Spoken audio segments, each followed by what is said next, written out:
রংপুরের তারাগঞ্জে ইনকিলাব মঞ্চের মুখপাত্র ওসমান হাদির হত্যাকারীকে গ্রেপ্তারের দাবিতে বিক্ষোভ মিছিল করেন শিক্ষার্থী ও সাধারণ জনতা।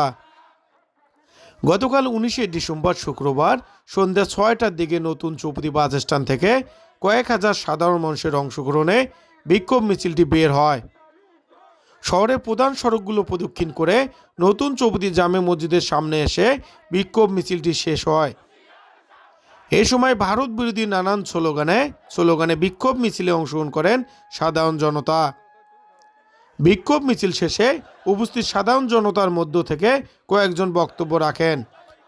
তাদের বক্তব্যে স্পষ্টভাবে ফুটে ওঠে ওসমান হাদি হত্যাকারীকে অবিলম্বে গ্রেপ্তারের দাবি এবং স্বরাষ্ট্র উপদেষ্টা অবসরপ্রাপ্ত কর্নেল জাহাঙ্গীর আলমের পদত্যাগের দাবি।